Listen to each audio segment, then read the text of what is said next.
Six Sigma and Organizational Goals. Module 01. Lesson 1.3. Design for Six Sigma Methodologies. Hello and welcome to the Lean Six Sigma Certification Training Program from StarAgile. In this lesson, we are going to discuss about design for Six Sigma methodologies. Approaches to Six Sigma. There are multiple approaches to implement Six Sigma. We will see these approaches in brief. In the next slide, we are going to see the DMAIC cycle. DMAIC improvement process. The basic Six Sigma roadmap is known as the DMAIC, and you can see here that it starts to use mathematical language. We tend to understand the process outputs as Y's and process inputs or controls as X's. The relationship between them can theoretically be expressed as an equation shown generically as y is equal to f of x, which means that the output y is a function of or depends on the x or x's. This is used where there is an existing process and system. In the next slide, we are going to see the DFSS approaches used in Six Sigma. Design for Six Sigma.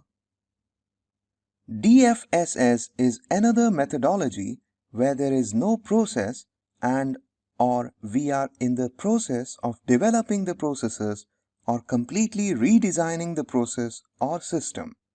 Therefore, this is called design for Six Sigma. In the next slide, we are going to see DMadv approach of DFSS.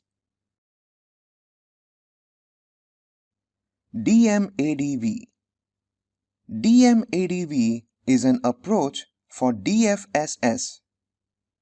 Define process and design goals. Measure and identify critical to quality aspects of your process or product, including risks and production capabilities. Analyze to develop process designs and evaluate to select the best design for your process. Design process details. Optimize and test your design or designs. Verify the chosen design for your process with pilot testing. Implement and monitor the new process. In the next slide, we are going to see DMEDI, another approach on DFSS. DMEDI. DMEDI is another methodology where there is no process or a system and we are in the process of developing the processes. Define. The first step in the DMEDI process involves defining the project, nature and scope of the project, customers, financials, etc. Measure. In the second phase, input from the customer, whether internal or external, is a requirement. The new product or service is being created to fulfill a need. It's important to know the exact nature of that need so that the project can be created to find a solution that best meets customers' needs. Explore. This is where creativity comes to the forefront. The project manager leads the team to brainstorm ideas. The idea is to develop completely new but viable approaches. Develop. This involves looking at every detail of the proposed process and finding ways to make them as efficient and effective as possible. Implement. A test run of the new process is usually made in the implement phase. In the next slide, we are going to see IDOV, another approach on DFSS. IDOV, acronym for Identify, Design, Optimize and Validate. IDOV breaks the development process into 4 phases. Identify. This phase is about articulating customer needs. The customer's main communication point and desire is identified. Teams and team charters are developed. Roles are designated for team members. Milestones and benchmarks are planned. Design. This phase defines the functional requirements of the process or product, as well as alternate processes that may be required. Concept designs are created, simulations are run, and risks assessed. The plans for procurement and manufacturing are made. Optimize. In this phase, tolerances are assessed. Performance is predicted, and alternate designs and design elements are tested. Validate.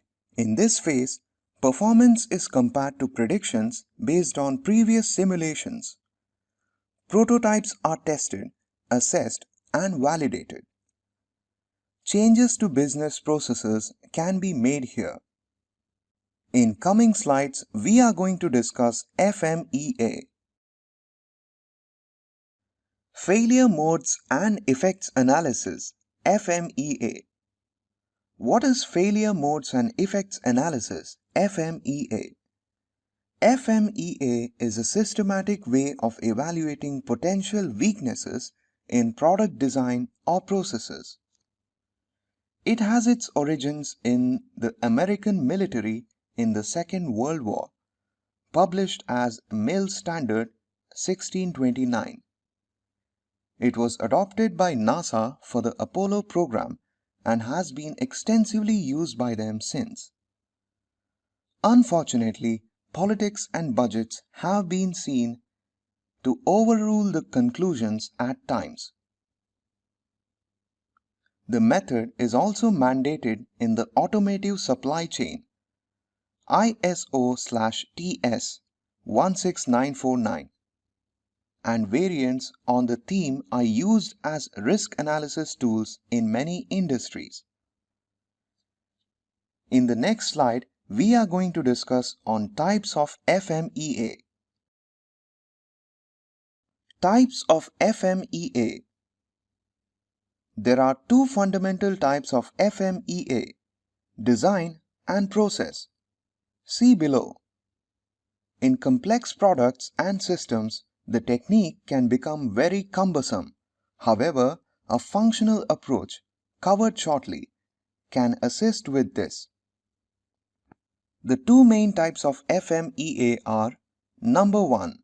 Design FMEA. Highlights design weaknesses. Has a product been designed correctly at various levels, i.e., system, concept, subsystem, component. Number 2. Process FMEA. Highlights manufacturing weaknesses. Will the process produce the product or service correctly?